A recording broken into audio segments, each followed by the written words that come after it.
Halo teman-teman, kalian tahu nggak berapa jumlah sampah per tahunnya? Menurut survei PBB, sampah plastik mencapai 300 juta ton per tahun, sama dengan 65 juta kontainer. Atau, kalau sampah tersebut ditebarkan, jaraknya bisa mencapai 390 km, hampir 10 kalinya keliling bumi. Bisa kalian bayangin nggak kalau bumi ini sudah mencapai usia ribuan tahun dengan produksi sampah yang terus meningkat setiap tahunnya? Dari sekian banyak sampah yang ada di dunia ini, salah satu sampah yang paling lama terurai yaitu sampah plastik dan membutuhkan waktu sekitar 200-500 tahun. Sampah plastik yang tidak terurai dengan benar akan menjadi partikel kecil yang beracun dan berbahaya bagi lingkungan, seperti pencemaran air, tanah, dan juga udara. Sedangkan untuk kesehatan bisa menyebabkan kanker, gangguan pertumbuhan pada janin dan juga anak, serta penurunan kualitas ASI pada ibu menyusui. Nah, sekarang kita bahas dampak sampah terhadap lingkungan. Salah satunya adalah pencemaran air.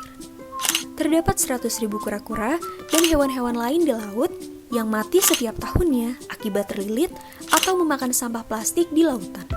Sedangkan untuk kesehatan, sampah menyebabkan penurunan kualitas ASI pada ibu menyusui.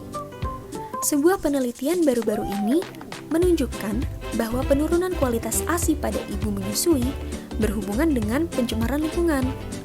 Polutan yang memasuki tubuh ibu berpotensi mengganggu dan mengubah keseimbangan alami dari ASI. Hal tersebut tentunya dapat berdampak pada bayi, seperti menimbulkan alergi, gangguan hormon, dan juga gangguan perkembangan syaraf.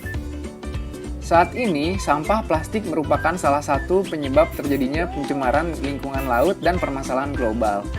Pada tahun 1982 telah dilakukan United Convention on the Law of the Sea yang mengatur kewajiban setiap negara terhadap pelestarian lingkungan laut dan pencemaran.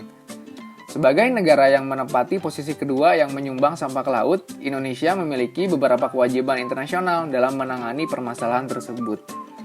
Pemerintah Indonesia telah mengatur mengenai pengelolaan sampah dalam Undang-Undang Nomor 8 Tahun 2008.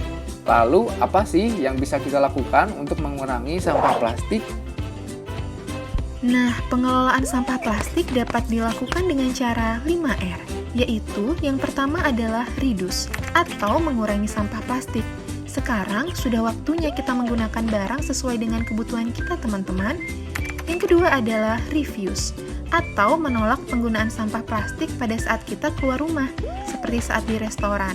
Kita dapat menolak apabila restoran tersebut masih menggunakan produk dari plastik.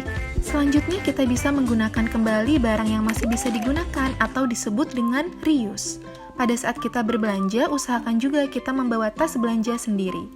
Apabila kita masih memiliki sampah plastik di rumah, kita bisa memanfaatkannya untuk membuat produk lainnya loh, atau disebut dengan recycle. Yang terakhir, kita dapat melakukan upaya penghapusan sampah plastik disebut remove, dengan cara membantu pembersihan lokasi di sekitar pantai atau sungai untuk mengurangi sampah plastik tersebut. Nah teman-teman, sekarang kita udah tahu kan dampak sampah plastik dan bagaimana cara kita menguranginya. Sekarang mulai dari aku, kamu, dan kita semua untuk bumi yang lebih baik.